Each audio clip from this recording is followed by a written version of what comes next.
ನಮಸ್ಕಾರ ಎಲ್ಲರಿಗೂ.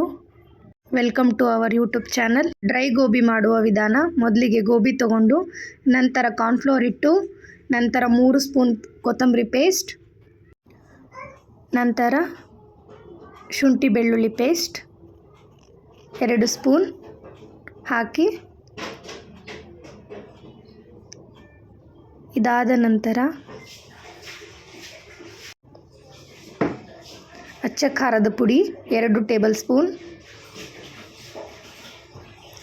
ನಂತರ ರುಚಿಗೆ ತಕ್ಕಷ್ಟು ಉಪ್ಪು, ಇದೆಲ್ಲವನ್ನು ಹಾಕಿ ಸ್ವಲ್ಪ ಕರಿಬೇವು ಚೆನ್ನಾಗಿ ಮಿಕ್ಸ್ ಮಾಡ್ಕೊಬೇಕು.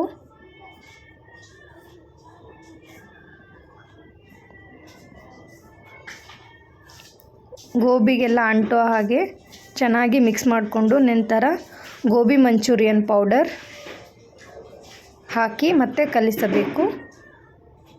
ನಂತರ 2 ಸ್ಪೂನ್ ಅಕ್ಕಿ ಹಿಟ್ಟು ಹಾಕಿ ಕಲಸಿ, ಸ್ವಲ್ಪ ನೀರು ಹಾಕಿ ಚೆನ್ನಾಗಿ ಕಲಸಿ,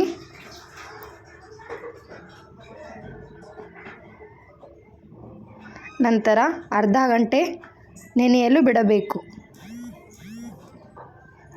ಅರ್ಧ ಗಂಟೆ ನೆನೆದ ನಂತರ ಎಣ್ಣೆ ಕಾಯಕ್ಕಿಟ್ಟು ಎಣ್ಣೆಯಲ್ಲಿ ಗೋಬಿ ಹಾಕಿ ಫ್ರೈ ಮಾಡಿ ನಂತರ ರೆಡಿ ಟು ಈಟ್.